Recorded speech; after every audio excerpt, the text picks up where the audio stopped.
I get what you're saying about not planting the seed, but I do think we have to be careful with assuming, oh, you're a boy, you like pink stuff, and you like to wear, you like to dress up in dresses, or you like to play with Barbie, therefore you must be a girl. Oh, no. Because that cross play beyond the stereotypical, like girls playing with cars or matchbox cars or whatever, and boys playing with dolls or painting their nails.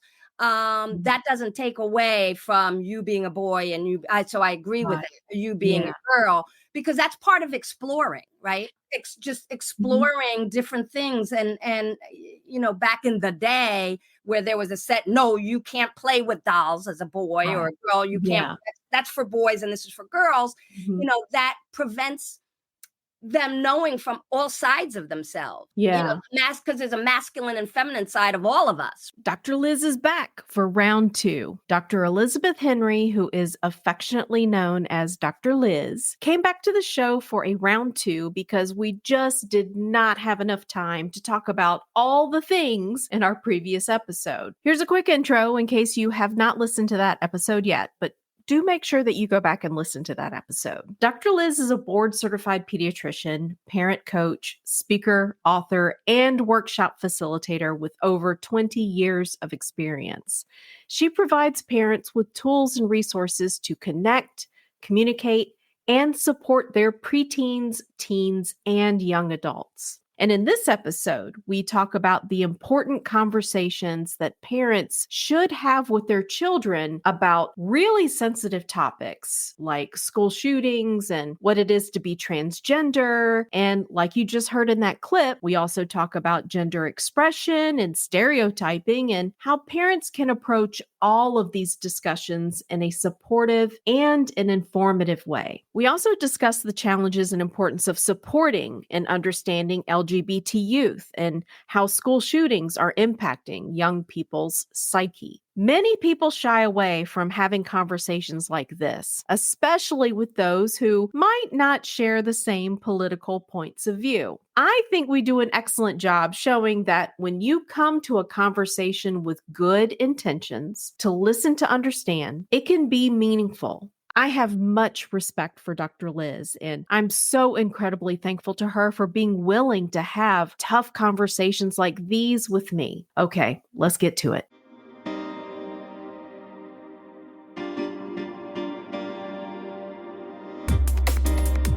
Welcome to the Communication 24/7 podcast, where we communicate about how we communicate. I'm your host, Jennifer Furlong.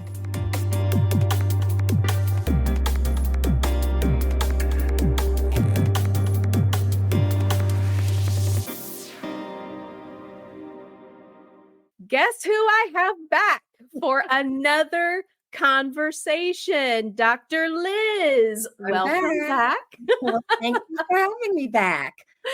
Absolutely. So for those of you, if you have not had an opportunity to listen to our conversation from last week, I want to invite you to hit the pause button on this one, listen to our conversation from last week, and then come back to this episode so you can get all caught up on all of the things that we're wanting to talk about, regarding kids and parents and communication and a whole host of issues that, frankly, families are just having to deal with, in today's day and age of technology, things that are happening in the schools, things that are happening culturally. So we want our conversations to be conversations that you can rely on to help you in some way. Even if there's just one thing that you get out of this conversation, I think it would be well worth it. Before we get started on today's conversation, I had a question that popped in my head right before we started this. When you decide to become a pediatrician, do you have to make a decision like the age group that you want to specialize in? Like, how does that work in the medical field? Take me through that just real quick. I'm just curious.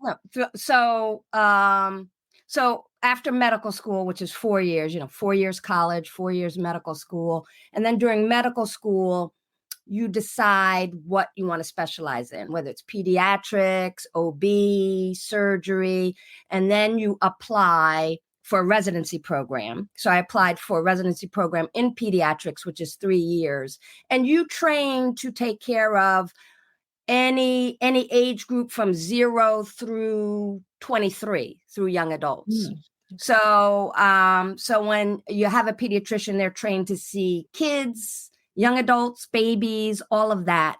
Now, there is a specialty called adolescent medicine, who now, after you become a pediatrician, if you want to specialize particularly and deal with only teens and young adults, then you can go on to do a fellowship in adolescent medicine, which is a couple of years after the residency program. But I decided that I wanted to deal with all age ranges. So I just did the general pediatric residency and then joined a practice. Yeah.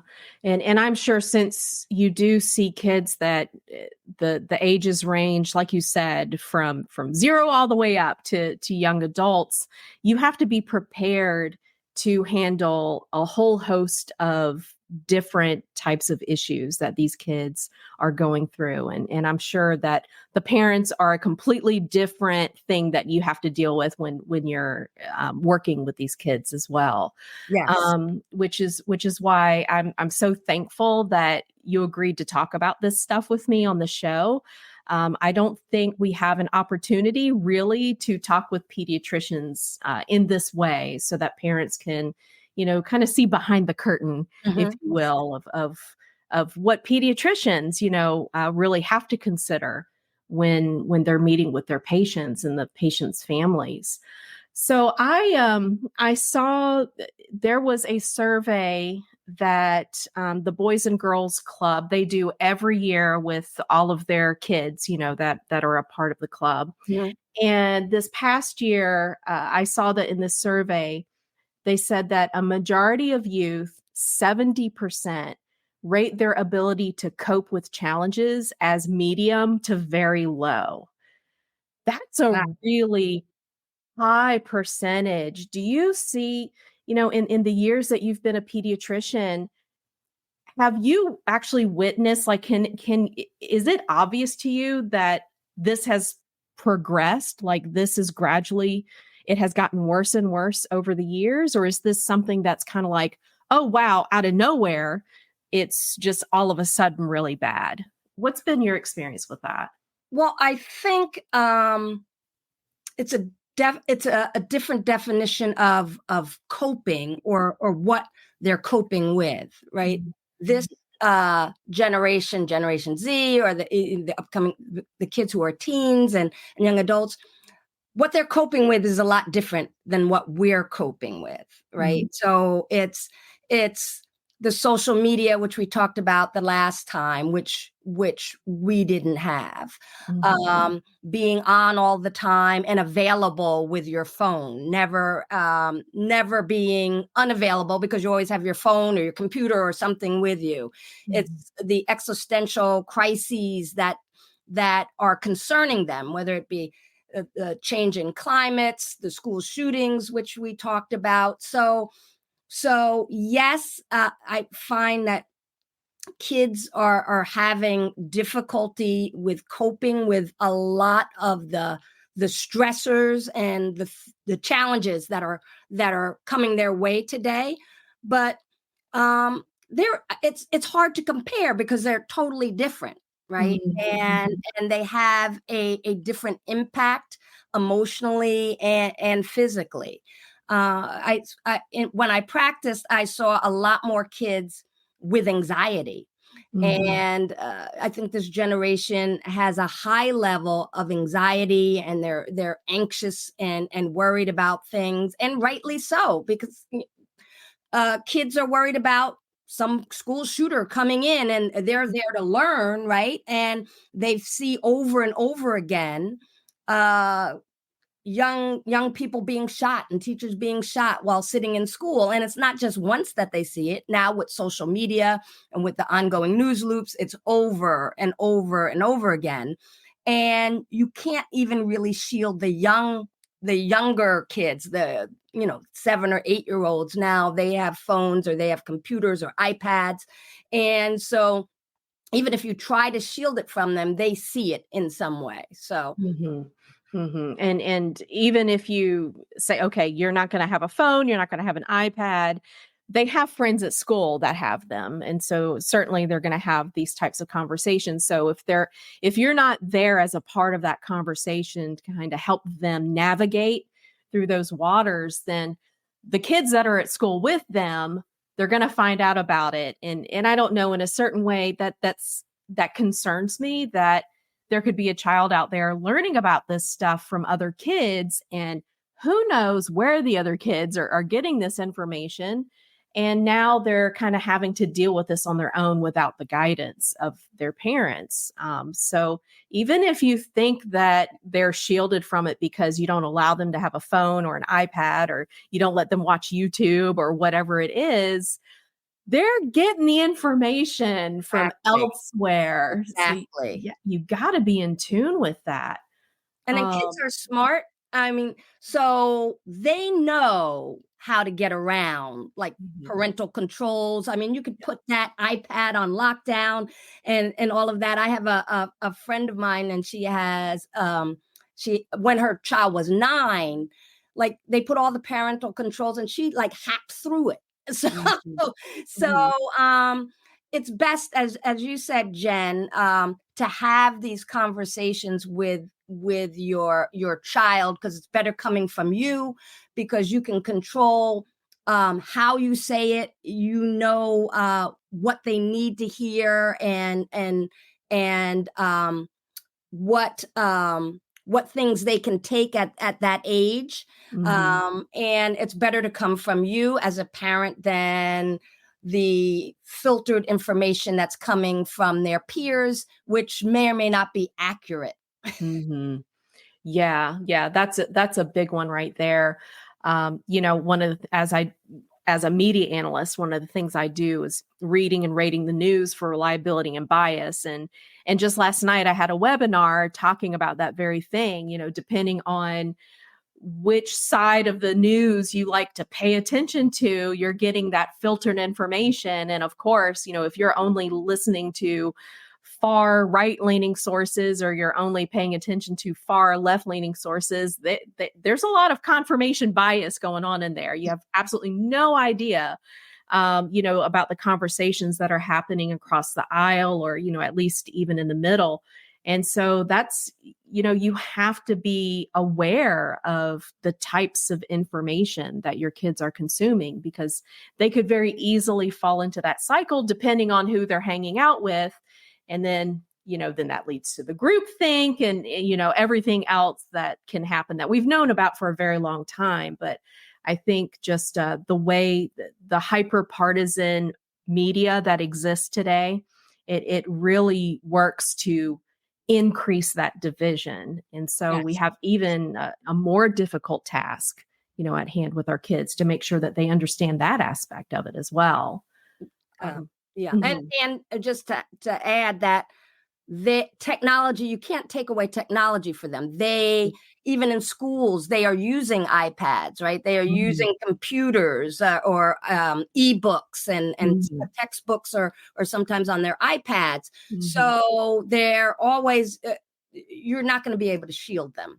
And a lot of, a fair number of parents may have blinders on, and think that when they put, if they don't tell them, if they don't talk about it, they won't know about it, which is not true at all. You had mentioned earlier, and I think we mentioned it the last time that we had a conversation, one of the things that kids are really having to struggle with, is the knowledge that school shootings, unfortunately, over the past several years, it seems like it has become this cycle this never ending cycle that, regardless of the reasons why, it's just something that students are having to deal with, school systems are having to deal with, the preparation of it, and if it does happen in their school, then they're having to deal with the crisis part of it. And so a huge part of the anxiety that a lot of these kids are feeling is a direct result of, even if they haven't had the experience themselves, there's a fear that this potentially could happen in their school. What type of conversations do you have with kids regarding their concerns, and maybe even, what do you say to their parents as well? Because this is a difficult conversation to have, with your kids, because there's not really a whole lot as a parent that you can do, except, I guess, maybe listen, but really what can you do? Your hands are tied. So how do you deal with that? Right. And it depends on the age, right? And so first of all, you should, as a parent, when something happens, ask your child, what they know already, right? What they know, what they've heard. So you have a place to start. And, if they've heard something or their classmates have been talking, you have the ability to correct what they've heard if it's wrong information, or reframe it in a way that they understand. It's important, especially when they're younger, not to tell them too much, right? Because sometimes they're like, "Oh, and this happened, and this happened," and so kids will guide you on how much they need to know. So, so if your child is maybe 6 or 7, and they say something, somebody said there was a school shooting or somebody got killed in a school, you can say, yes, some people got hurt in school, in a school, and the police came, and they were able to keep the some people got hurt, but the police came and took the bad person away, or something like that, and then stop. You might say, "Oh, okay," and then go about playing, right? When you as a parent might want to say, and people were killed, and go into the details of it, when they just needed one sentence to explain it, and then they're fine. Okay. Right. Yeah. And as a parent, what they also need to know is that they're safe, right? And so to reinforce as a parent, yes, this happened, but your school is doing everything so that this doesn't happen, and I'll be here to keep you safe. So always end with that, because there's that feeling of threat, that of fear that you want to contain.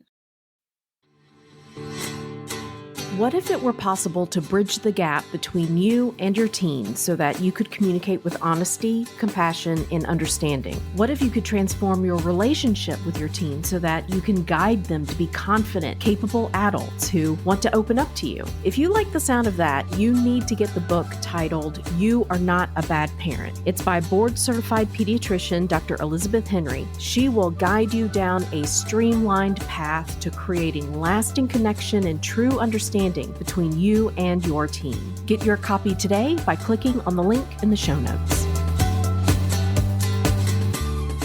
I think that's a really good point that you just made about the details, and especially depending on the age level. Sometimes they don't need to know the gruesome details of what's happening. I agree with you there. I think sometimes it's the best thing to do is to just help reassure them, on a broader level, that you're safe, and yeah, this is what happened.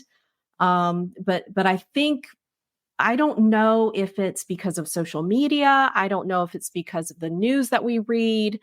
I don't know if there's a bit of social contagion that occurs with this. And, social contagion is something that I think is touching a lot of different areas that are impacting kids today. But there really isn't a need to go into all of the details, and in some ways you could do more harm than good in that respect. So at what age do you think it's okay, or how do you know when it's time to be able to have the more detailed types of conversations, depending on what the topic is? And I think that's where it's important that you know your child Mm. and you're in tune with your child, because different 10-year-olds have different levels of maturity, right? Mm, mhm. Or a 15-year-old, my daughter, I always say she was 2 years ahead, Mhm. maturity wise, but some kids maybe 2 years behind. Mhm. So, it's important to kind of get a sense of your child and then have an open-ended conversation. As I said, like, Mhm. what do you know? And as teenagers, you can really have more of a complete sit-down conversation. This is what you need to do. And Mhm. but again, I know some teenagers who say, that's too much. And that's too Yeah, much, yeah. because Mhm. then they're becoming anxious and anxiety. And then as parents, a lot of times it helps us, like we're like blah blah blah blah, and I need to tell you everything, and because you need to know, and if this happens you need to hide under a desk, and if somebody comes within a gun, and you're going into all this detail because you want to protect them and you want to give them every scenario so that they'll be prepared. And they're like, some kids are like, no, I that's just like way too much.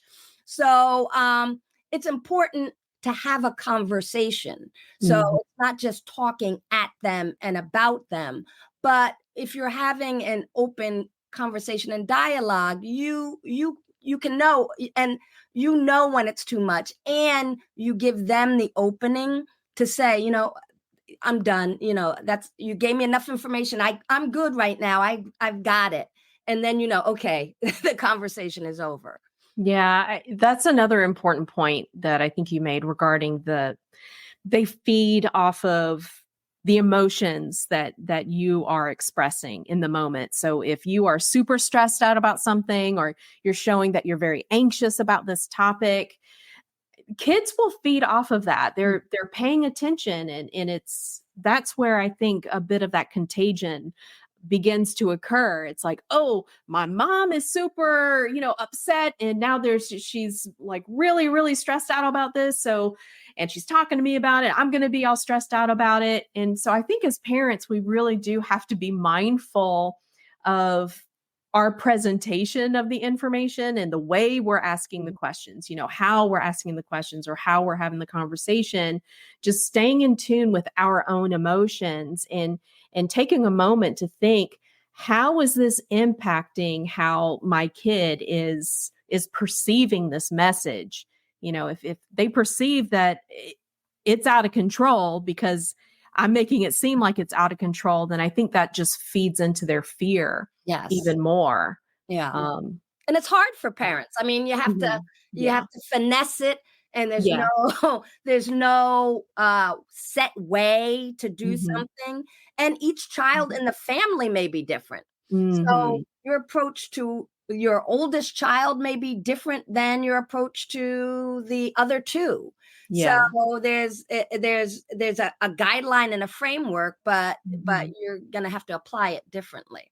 Yeah, yeah, absolutely. I remember when my daughter was really little, she was probably about, I don't know, maybe 6 or 7 years old at this time, and, she was in dance, and we were in the bathroom, and, I was putting her hair up, and we were putting on the makeup, because she was gonna have to be on stage, A dance and mom.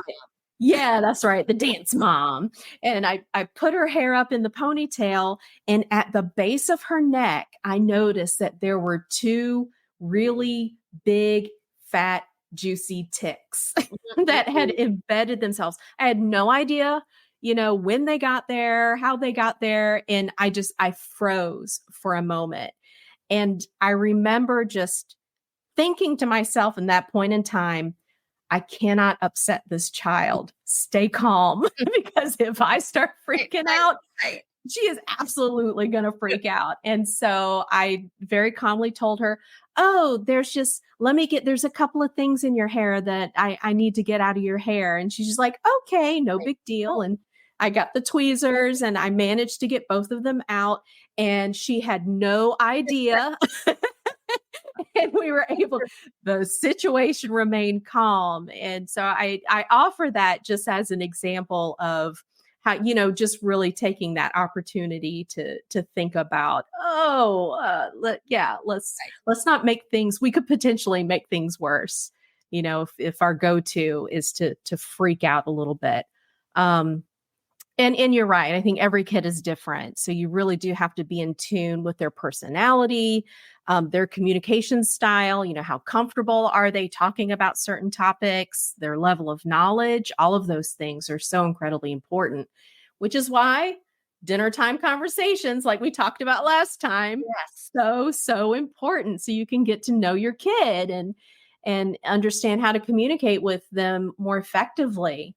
One thing that I wanted to have a few moments with you to talk about, they're called culture wars, and depending on your family might be a left-leaning, more liberal type of family. Your family might be right-leaning, a more conservative type of family. The kids are caught in the middle. They don't know any better. They're growing up in your household, and so that they are soaking in everything that they are being fed, but they also, as they go to school, they're having conversations with other kids, they're exploring, they're learning about new things. One thing that I'm interested in, something that is happening, specifically within the LGBT community. I have had several conversations with people who are in that community. And I think even within that community, there are some concerns about what some are calling this social contagion of, I'm young and I'm going to be a part of whatever it is. I now want to be known as, okay, I'm gay, I'm lesbian, I'm trans. I even experienced a bit of this with one of my own children, when they were in high school, they were a part of that community and now they're not, all of a sudden, they're young adults. So what has been your experience, as a pediatrician and parents? I'm hearing it more and more often. They're so concerned about outside influences, especially now the hot button issue is trans, issues. Mm-hmm.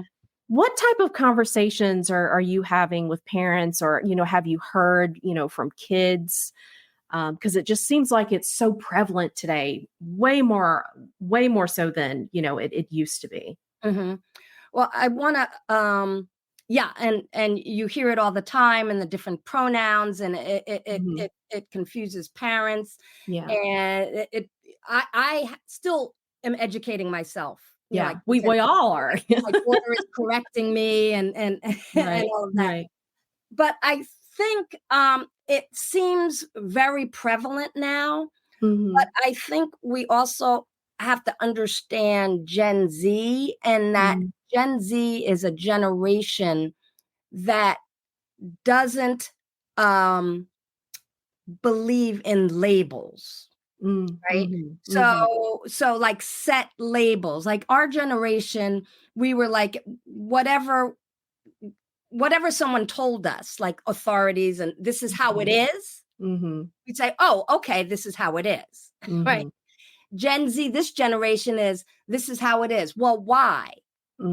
Why is it the way it is? Like how, so they're always questioning, and there's not any gray, there's not any black or white, there's always a gray, and which is true. There's nothing is ever black and white, there's always gray. So you have to get this generation. And there were many people in the LGBTQ community when we were growing up. They just didn't say that, there was no space to actually be that without being ostracized or Mhm. discriminated against or that. So this generation coming up is more open and vocal about it and Mhm. less in the closet about it. Mhm. So I think we need to recognize that as well. Mhm. So it Mhm. seems more prevalent because more people are saying it and Mhm. claiming it. But I think I mean there were people in this community way in ancient times, right? Right. Right. Yeah. Yeah. But they weren't as vocal or they were persecuted if they said anything.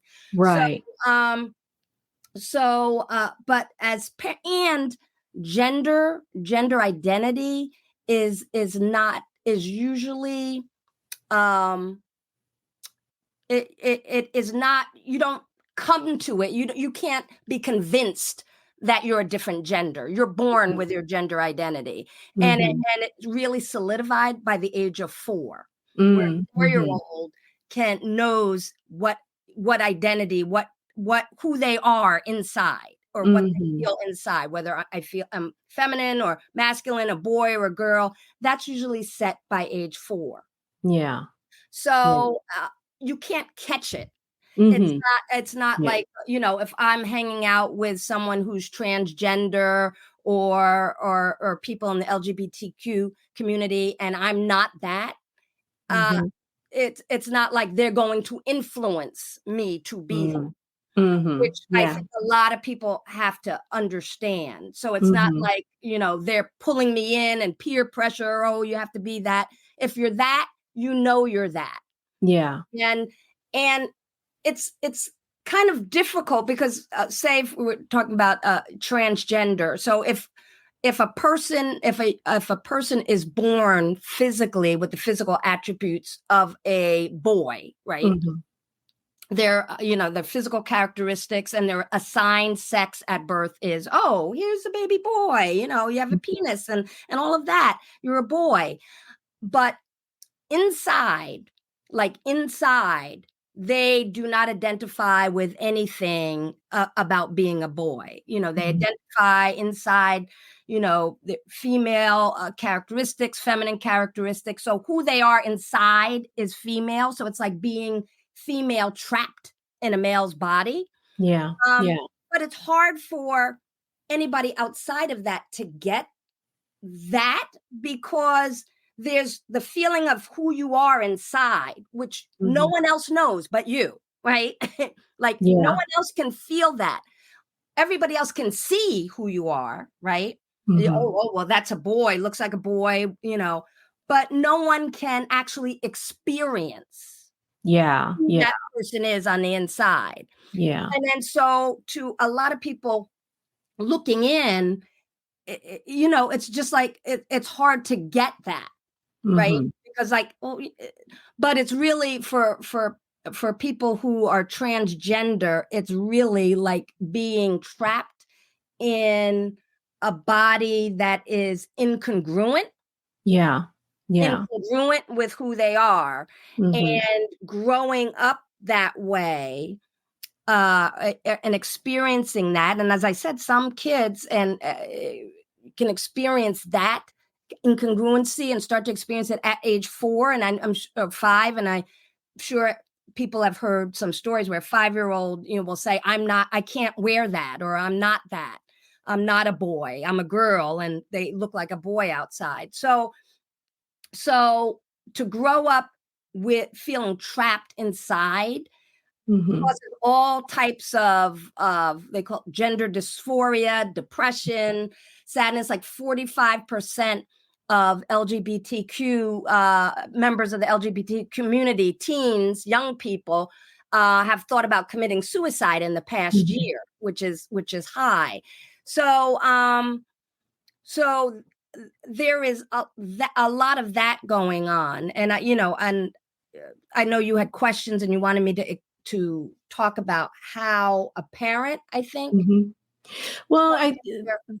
Yeah, from a communication standpoint, I think one thing that is interesting, that I have observed in a lot of these conversations that are happening across, regardless of politics, I don't even want to Right, get into the right, yeah, politics of that's a it, whole nother. but the communication piece, I have heard people expressing concerns that you can be a boy and be feminine, Mhm, and you can be a girl and be more masculine. mhm. And just coming from a personal example, I remember, growing up, I was one of those girls. I was the tomboy, right? I had my moments where I like to dress up, Right. like I was a princess, but I really enjoyed going out, roughing it up, climbing the trees, and then I ended up growing up playing sports, and in softball. And I just really enjoyed a lot of the things that we consider to be more masculine. Like, Mhm, even to this day, I love football. Like, I'm a huge football fan. I cannot wait, for football season to start again. But there is a concern, particularly in the gay community. I have mhm, heard them express, I can be gay and be feminine, and I'm mhm, still a man, mhm, mhm. and I can be a woman, I can be lesbian, Right. and yes, I'm attracted to other women, and I might have masculine traits, but I'm still a woman. Yes. So I think that's one of the things that I'm hearing when people are having these conversations and they're almost talking past each other Mhm. is, it yeah, you can be feminine and be a boy. So just because you like pink, all the stereotypical stuff Yeah, that yeah. we will, Princesses, pink, yeah, yeah, it dress. doesn't necessarily mean that you are the other gender. Right. It's you can enjoy those things without being the other gender. So I find that that's the interesting part, an interesting observation that I've made with multiple communities talking about this issue with kids. What are your thoughts on that? Because it's a really difficult thing, but I think it's an important thing to be fair, in the conversation. I get what you're saying about not planting the seed, but I do think we have to be careful with assuming, oh, you're a boy, you like pink stuff, and you like to wear, you like to dress up in dresses, or you like to play with Barbie, therefore you must be a girl. Jumpstart your healthy living journey with 30 days to healthy living. This best-selling nutrition set is designed to act as a reset to establishing healthy habits and a healthy lifestyle, so you can get more energy, manage weight, and feel fit. Now, with more choices than ever, you can customize your 30 days with delicious protein shakes, detox teas, and supplements, all designed to support your goals. Ready to start feeling better and healthier? Get started today by clicking on the link in the show notes. Oh, no, no, Yeah. because that cross play or Mhm. I mean, beyond the stereotypical, like, Yeah. girls playing Yeah. with cars or matchbox cars or whatever, and boys playing with dolls or painting their nails. Mhm. That doesn't take away from you being a boy and so I agree with Right. it, you being Yeah. a girl, because that's part of exploring, right? Yeah. Yeah. Just Mhm. exploring different things and back in the day where there was a set, no, you can't play with dolls as a boy or Right. a girl, you can't, Yeah. that's for boys and this is for girls. Mhm. That prevents them knowing from all sides of themselves, right? Yeah. Yeah. Because there's a masculine and feminine side of all of us, right? Right. And it allows that exploration and Yeah. getting in touch with both sides. Yeah. I Yeah. I think that is important to Mhm. let our kids explore, all Mhm. facets of play, and it doesn't mean that, if you're playing with dolls, going to and you're a boy, you're gonna be a gay man Right. Mhm. so it doesn't mean and it doesn't mean anything. Right. Yeah. Yeah. It's like, just you're playing. Yeah. It Hey, doesn't mean anything, and a you're lot enjoying it. Yeah. as adults, we make it mean something, and Right. and then that creates more just anxiety and pressure and all of that. But I think it's important for parents to know it. Let them explore. It doesn't mean anything about them. It doesn't mean that they're going to be there. It doesn't mean anything about their sexuality or how they will grow up. But let them explore. Yeah. I will say one concern that I have, and I know, this is a part of conversations that a lot of people are hesitant to have. And when they do start having the conversation, they get really emotionally invested in it. The idea of kids who think they might be, the opposite gender, and then the idea of having them take hormones, or whether or not kids should be able to have surgery. As a pediatrician, what are your thoughts on that?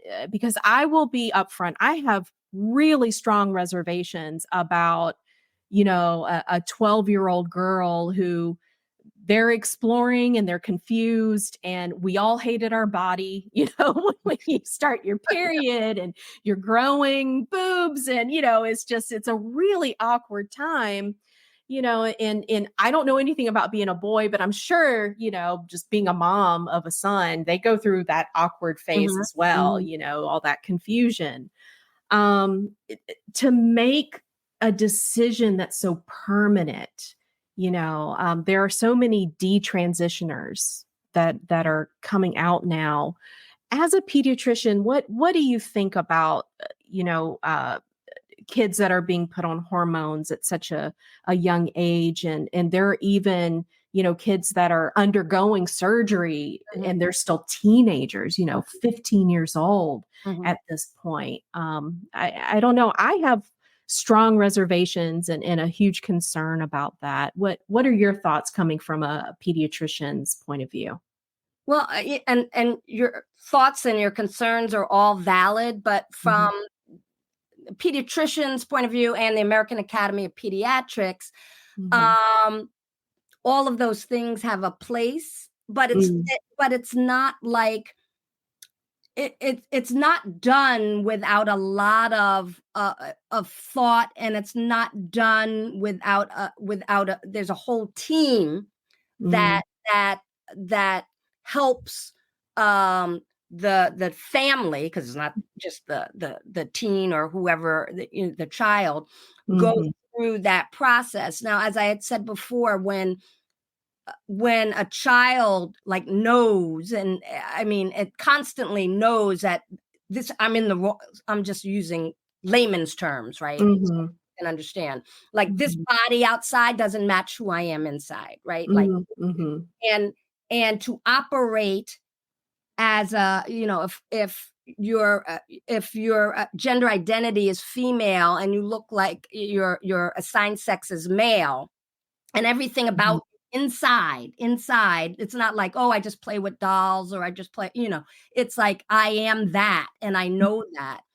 And the world sees you as not that. It just creates anxiety, depression, it just creates a whole, downward spiral. Right. Yeah. And so the place of those hormone blockers, or the hormone blockers, a lot of the times is, especially when they're going through puberty, and if their body is changing even more towards that opposite of who they feel they are, that is causing just increased emotional trauma. Yeah. And then so the place of the hormones is to stop puberty, and so that the whole process can be assessed. There's like a team of social workers, and not just necessarily surgical, right? Because a lot of kids don't do surgical, but they stop the progression so that the emotional component, their therapists, endocrinologists, teams can actually work with the family and figuring out what the best course of action is. And the hormones that suppress puberty, or that's been done in other cases where kids have, I don't know if you've ever heard of precocious puberty, and No. where kids undergo puberty earlier, like at 9, which shouldn't be, right? So 9, Yeah. I 8. mean, I was 10 when I started my period, and I had no idea what I was going through. But some have it like 5, 6, Yeah. 7, Oh, I couldn't and even so imagine. Oh my right, God. so they use these hormones to stop that at that time Right. because it's Yeah. too early for Yeah. emotionally, Yeah. and then it'll come on at a more, you know, uh, opportune time when they're more mature. So these hormones and the use of hormones in regulating or stopping puberty is not a new thing, Mhm. but it is used, yes, to stop it so that, okay, so let's see what's going on. Let's talk about it. So it's Mhm. not just, oh, I want to be, I'm this. Let's stop puberty and go on. There's a whole kind of process with that. Yeah. And, from the American Academy of Pediatrics standpoint, um, that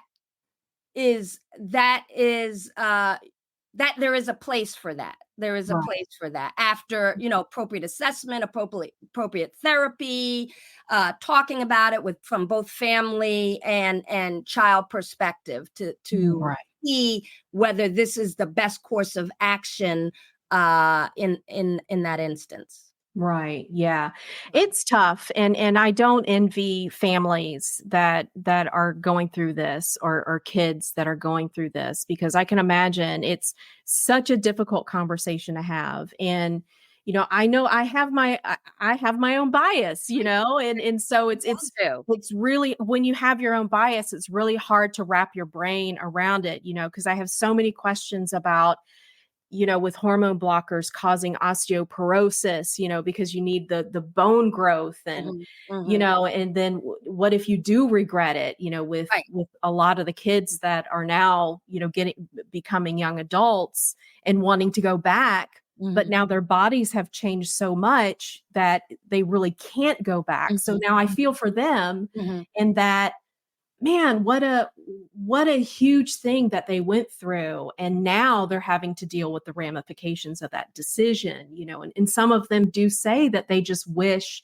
that someone had said, hold up, mhm, you're still mhm. changing, I know you feel kind of weird, but it's wait a little while Right, until right, you're 100% certain. right. And it just, my heart goes out to them, with what they're having to deal with now. But yeah, it's a tough thing. It really is a tough thing. And anything permanent, like, whether it's surgical or anything permanent, Mhm. really, I mean, y it's permanent. Yeah, you better be damn certain, Right, right? exactly. So, and, I won't even get a tattoo because of that. Look, I don't even have any tattoos because I have this fear yeah, of yeah, commitment. yeah. know? Oh, but, yeah, but in the meantime, like the young people or the teens who are, transgender, they not permanent, they do the binding Yeah, that's of right. the Yeah. breast and different things like that, and, so which are non-permanent, but, Mhm. as they get older, if that's who they are and they continue to do that, then Yeah. I can see, taking more, permanent, procedures to do that, Right, but right. And then yeah, that right there is a different conversation for parents, because I wholeheartedly believe whatever your child is going through, I mean, we have to support them, yes. w- in the old neighborhood that I used to live in, there was a young boy who lived just down the road from us, and he was friends with my daughter, and he came to our house one night just beside himself because, he's uh, Black, early teen, young boy, and his father absolutely could not accept the fact that he was gay. Mm, Could not accept mhm, the fact. mhm, And, he threw him out of the house. They'd gotten mhm, into a big argument. So that's when he came, over to our house and stayed with us for a little while. And, regardless if you understand it or not, I think these kids need someone that they are able to turn to, in times like that. So I guess even though I don't have experience in this, like I said before, I do have experience with, a daughter who kind of went through this. Mhm. I guess it was a phase, she was experimenting, and she calls it a phase. Um, but whether I agreed with it or not, whether I understood it or not, I just felt like I had to be there for her, and kind of just let her know that she will always have a home Mm. Mhm. regardless, So I guess at the end of the day, that's really what I hope, for any parent, that they can just feel that sense of care and love, Yeah. for their child. Unconditional love, right? Yeah, It's not yeah. attached to, who they are or what they do. You love, and that's Yeah. all they want, right? Is Right, yes. to be loved unconditionally. And Yeah. those who are in the LGBT community, if one person like affirms them, the Mhm. suicide rate is cut in half. So, Mm. so as you said, it's important to support them in Mhm. who they are, and have them know that you love them unconditionally no matter what. Now, does support mean like agree and like do everything they say? Yeah. No, right? Uh, Mhm. Yeah. but again, as and I know, it's that open conversation, right? And Yeah. continued conversation, even having the tough conversations. Yeah. So, in the case that we're talking about, I don't understand. Like, not that this you shouldn't be, I can't believe you are, but Mhm. like, I don't understand. Help me Right. understand. Can you explain it? Yeah. And really give them the ability to have dialogue with you and talk about it. And you Yeah. may not agree, Mhm. but have this conversation, have them explaining what is it like for you? What is it Yeah. like for you? Right? Yeah. Like, what is it like for you every day if you think you're, what is the experience you're having? Absolutely. I think that right there is the best advice of anything is, just ask that question. What is it like for you? How are you experiencing the day? And what does this look like to you? And just having those guiding questions so that they feel that they are able to have this conversation Mhm. with you. I think that goes such a long way. Yes. You want them to be able to open up to you. You really do. I think if kids feel like they can't open up to you, it makes it that much more difficult for everybody. Yes. And it's harder to manage that. Yeah. Well, Dr. Liz, thank you so much for having this conversation with me. I mean, I know we could go on for hours and hours and hours because I mean, truly, this is one of those topics. It's not an easy topic, No. but I really do appreciate your willingness to share your opinions about it, not just as a human being, as a pediatrician, as a parent. And I know you and I, even though we don't really agree on a lot of policies, at the political level, I very much have a huge respect for you and, and your knowledge and what you think about these things. So I really am just so appreciative of you taking your time to Well, have this conversation. well, thank you. And I appreciate you having me. And I appreciate, although we may have different views on different things, that you're being open, Yeah. right? And Mhm. that's the key, right? And Yeah. is Yeah. being open. Everybody will have a different point of view. I mean, that's Right. life. Everybody has different points of view. Our Mhm. kids, parents, but it's really being open and willing, the Yes. willingness, right? Yeah. To actually listen and compromise. That's right. Mhm. That's right. Listen to understand. Yes. And even if we just still feel like we don't understand, just Right. keep listening. Keep on listening. Keep on listening. All right. Is there anything else you would like to say? Any parting words for our listeners as we wrap up? I mean, I just parenting is hard. It is difficult, and I think what we just said, the key is really being willing to listen to your children, and they do have their own points of view, and we can learn from them as they learn from us. That's right. Okay, we're going to end on that note Right. right there. Wonderful. Thanks again, Dr. Liz. And those of you who are listening, make sure you check the show notes. I'm going to share all of Dr. Liz's information, just like I did in last week's conversation.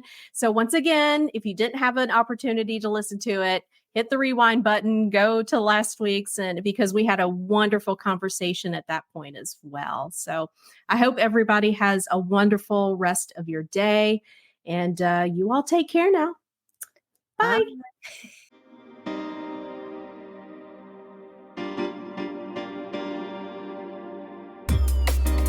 Thanks for listening. If you enjoyed this episode and you'd like to help support the podcast, please share it with others, post about it on social media, or leave a rating and a review.